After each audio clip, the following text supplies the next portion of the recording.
beautiful people, and welcome once again to another episode of Property and Palava. My name is Koinsola Shovanjo, and I remain your host. Today, we'll be discussing another intriguing topic, and that is how to detect a fake agent in 5 minutes. With me today, discussing this interesting topic, I have with me the elegant Madam Tokumbo. Thank you. It's a pleasure to be here and thank you for having me. All right, so let's go straight to business. How do you detect a fake agent in 5 minutes? Oh, Olofa, they are always hasty. Okay. They would always pressure you. They would never give you direct and important information that you need. The documents they will present to you are not the core documents, and they would always avoid inspections, physical inspections. Interesting. So, in your opinion, what are the red flags? What are the red flags that people ignore? What are the red flags that those who want to rent an apartment, get a house, what do they ignore? They ignore due diligence because of lack of knowledge, and some people lack of just being ignorant, and to some people just being lazy. They see that due diligence as a huge work that they cannot navigate. So because of that, they want to leave it to the hands of those they feel should know better about it. Whereas there's nothing bad in everybody having an idea, having a knowledge about all of those things. You are the one putting the money down. So I expect that people should go a step further into being able to do proper due diligence on their property rather than leaving it to either agents or even lawyers. Okay, interesting. So, how do you spot a real agent? What do they do differently? You're referring to somebody like me. Okay, Yeah. interesting. We prioritize knowledge Okay. above the sale. We are not concerned about the sale. Mm. We want you to understand what you are buying before you even drop the money at all. And it is just about the long term, the long run for us. It's not about the quick sale that we want to make now. So, and also a proper agent, they are always traceable. They are accountable. You have a spot you can find them. And they would always encourage buyers, investors to be available for physical inspections. Interesting. So basically, Madam Tokumbo just tell us about herself and how she they do her business. All right. So let's go on. What are the certain questions a client should ask? What are the few important questions that a client should ask their agent? Number one, they should start by first verifying that agent. Where is your office? Okay. Are you registered? Secondly, talking about the property, ask who is the developer of that property. Go and check the track record of that developing company or of that developer before you even come into documentation aspects at all. So those 4 basic things are very important. Cross-check the agent you're working with. Okay. Cross-check the fact that that agent is accountable. You can trace the agents. A lot of people have done business with agents. They don't even know their offices. And you can also check to ensure that the developer that is handling whatever projects you want to buy has got good track records. All right. Thank you, Madam Tokumbo. With the advent of social media and the internet generally, we talk about different social media platforms. We have the YouTube, we have the Facebook, we have Twitter, we have LinkedIn, we have Instagram, WhatsApp, and all of that. Yeah. Can social media presence of a real estate agent, do you think the social media presence of enough. that person can be trusted? Is that enough? How can that be enough when we have AI? We have a lot, so many people, we have a lot, even on YouTube, we have faceless YouTube channels where you don't even know the face behind the channel. What you are buying is not online, okay? Abi? What we are buying is physical. So why would you just trust an online presence of someone? We buy followers. You see an agent having 50,000 followers. Does that mean that agent knows what he or she is doing? No.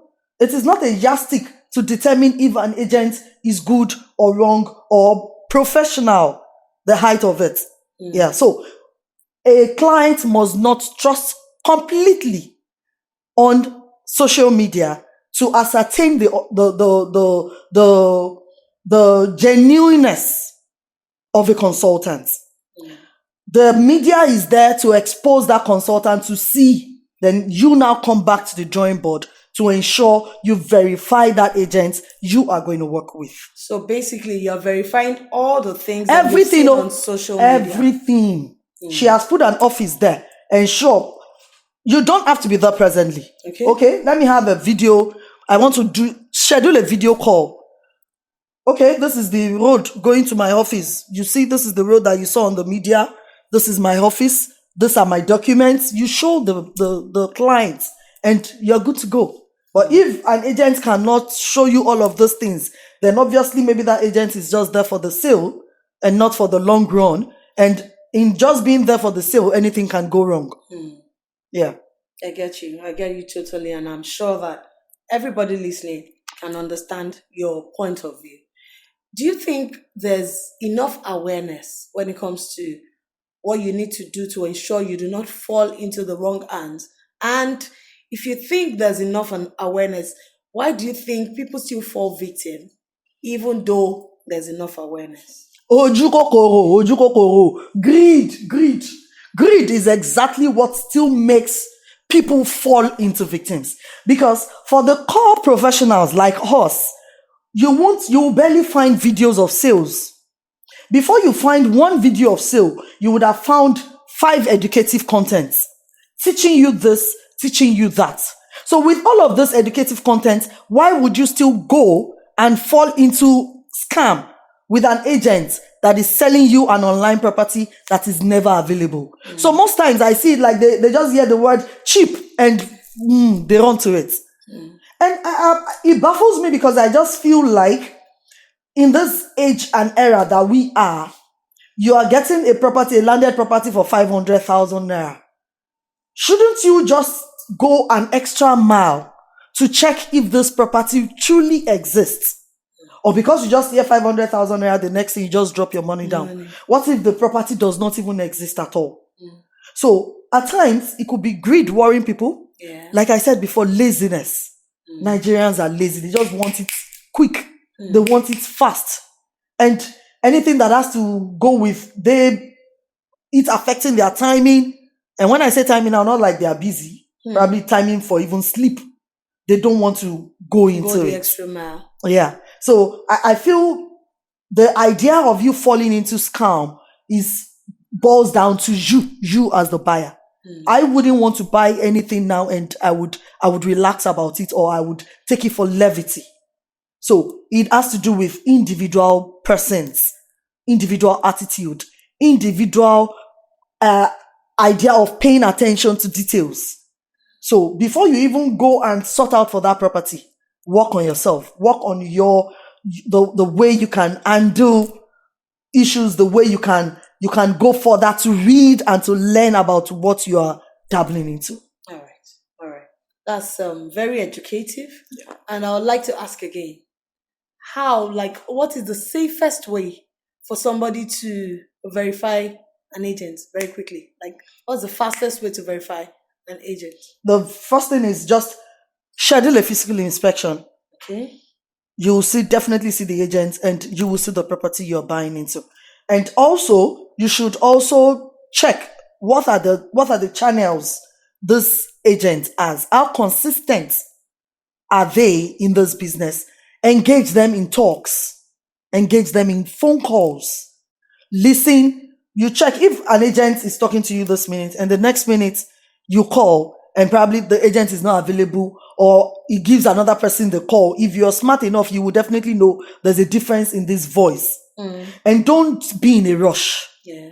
Don't be in a rush. There's nothing bad in you engaging the agent for maximum 1 month, 2 months, even 3 months before you close a deal with them. Yes. So the safest way in which you can identify those agents are you not putting yourself under any form of pressure if they are putting you under pressure, because the fake agents do put clients under pressure. So you do not put yourself under pressure. Ensure you are calling consistently. Check out the availability of time this agent has to even release information to you. And be sure that, okay, all the information that agent is releasing to you are the total complete information and they are verifiable.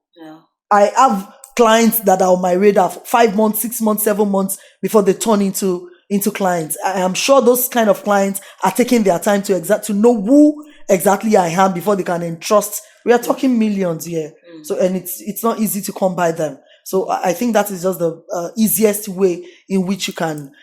A fake agent will not be able to undo you keeping him or her on a stretch of, they'll feed this one. Yeah. And before you know it, that agent will definitely fall off. Yeah. I totally understand you. Thank you very much for your valid examples. So let me ask you, in your opinion, this might be a bit controversial.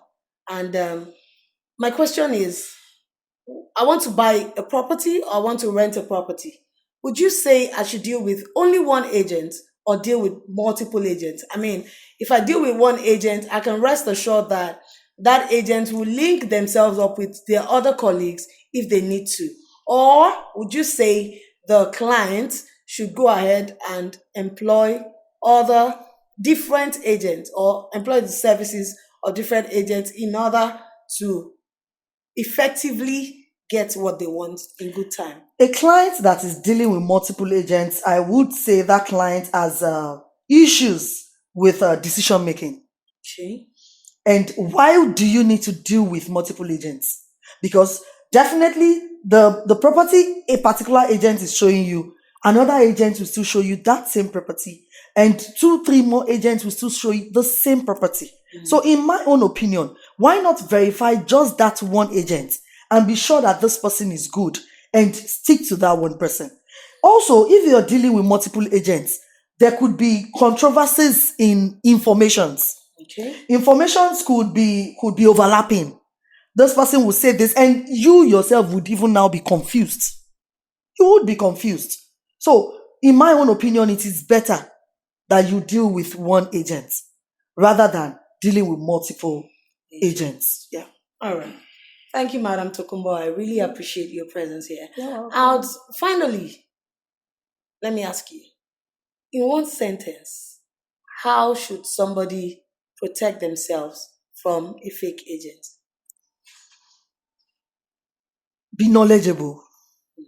Have an idea of the market so that no one can bamboozle you. Have an idea of the market.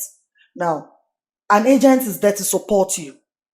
A consultant is there to help making the sale easy for you because they have connected with developers. They can help you get good deals. So it's not advisable that even if you are knowledgeable about the market, you go directly to the developers. You are not going to find it easy, unlike the way it will be easy if you go through an agent. So the best thing is when you are knowledgeable and you watch programs like this that would expose you to red flags that are being owned by fake agents, then it makes it a whole lot easy. So don't go into the market blindly. Watch programs like this. You already know the red flags to watch out for when you meet a fake agent.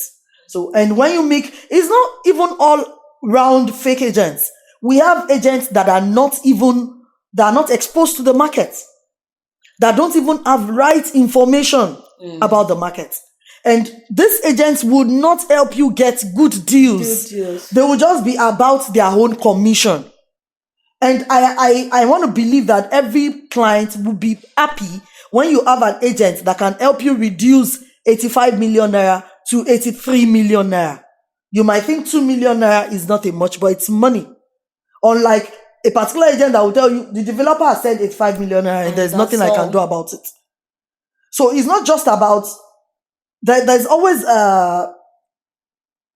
consultants that have bargaining powers. So when you meet a consultant that is good, that is not a scam, that has a bargaining power, which is a plus, together with your own market knowledge, then you are good to go. But most importantly, have knowledge about the market you are about to purchasing a land or a property from. From. Hmm.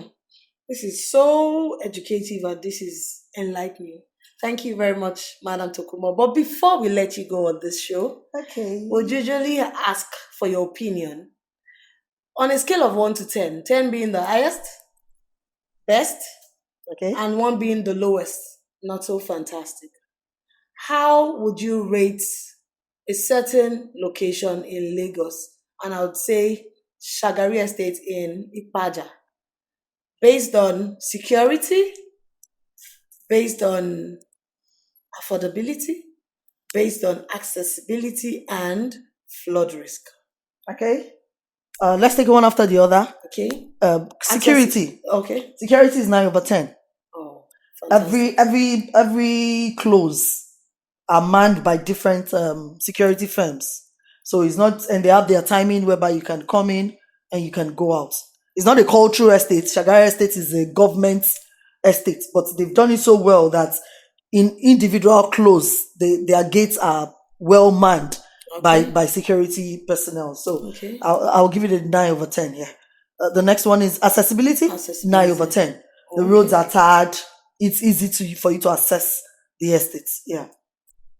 What's the next one? Affordability. Affordability. I will give it a 7/10. Okay. It's Shagari Estate is no longer very affordable like Like it used to be. Yeah, because most of the people that bought those houses from the government, then they are rebuilding it, and rebuilding will now bring it to the regular market price that we have now. But at least it's still very much better than some other places. areas. Yeah. So which one again? Flood risk.